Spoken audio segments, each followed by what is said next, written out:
Donc nous avons vu que DisplayFlex doit répondre de façon systématique à une problématique de placement de blocs dans un conteneur. Première chose, nous devons définir l'axe principal et nous en déduisons l'axe secondaire qui est perpendiculaire. Lorsque nous décidons de placer sur l'axe principal en ligne des blocs, voilà, comme ceci, nous définissons donc un certain nombre de lignes. Ensuite, nous pouvons jouer sur, et nous l'avons vu, sur l'alignement sur l'axe principal. Nous verrons que c'est grâce à Justify Content. En effet, s'il y a de l'espace libre, nous pourrions être tentés, par exemple, de centrer ou en fait nous allons ajuster l'espace entre les éléments, voilà, et ça s'appellera evenly, c'est-à-dire que l'espace entre les différents blocs est égal. Ce qui fait que pour cette deuxième ligne, euh, nous allons centrer le bloc rouge, mais en fait, il est centré parce que la répartition, évidemment, à gauche et à droite de l'espace libre est le même. Voici ce qui est pour l'alignement sur l'axe principal grâce à Justify Content. Nous avons vu également que maintenant il y a deux lignes. Nous pouvons jouer sur le placement, en fait, comme un seul tenant de ces lignes.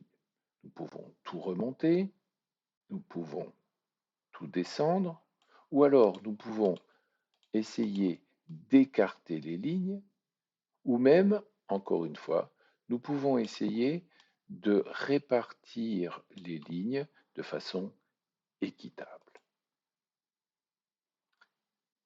Ceci est possible sur l'axe secondaire grâce à ligne content.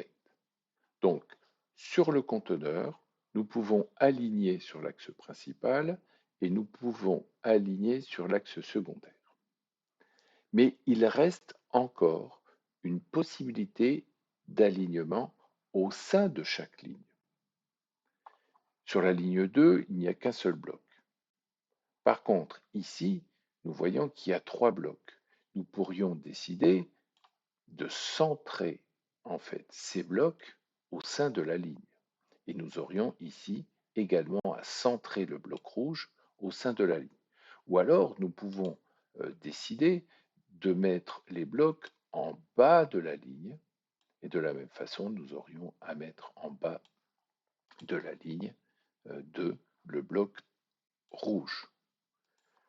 Donc, après avoir aligné sur l'axe principal, nous voyons que pour l'alignement sur l'axe secondaire, il y a plusieurs possibilités avec l'alignement du contenu, mais également localement par ligne sur l'alignement des items.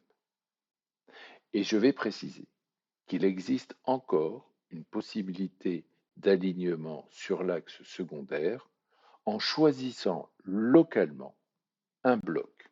Par exemple, le bloc vert, je ne sais pas pour quelle raison, nous pourrions, sur l'axe secondaire, le mettre au centre, le mettre en haut, voilà, indépendamment des différents blocs appartenant à la même ligne.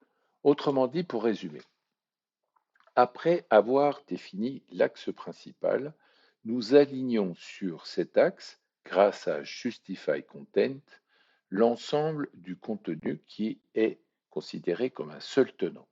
Ainsi, nous ne pourrons pas retrouver Justify Items et Justify Self. C'est un seul tenant.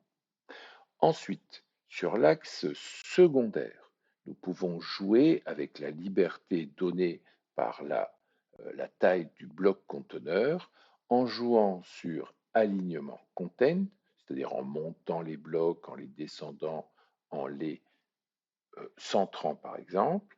Nous avons ensuite au sein de toutes les lignes une possibilité sur l'alignement des items, c'est-à-dire qu'on peut, si la ligne est en haut, décider qu'à l'intérieur de la ligne, les blocs seraient en bas, centrés, etc.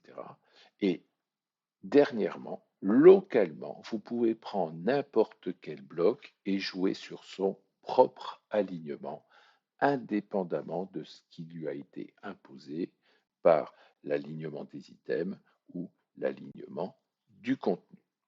Donc voici en fait la réponse de DisplayBlock à toutes les possibilités que l'on peut imaginer de placement de blocs dans des lignes ou dans des colonnes. Et je précise que avec display grille, nous pourrons avoir un bloc sur plusieurs lignes ou plusieurs colonnes, ce qui n'est pas le cas avec la possibilité de placer les blocs avec display flex.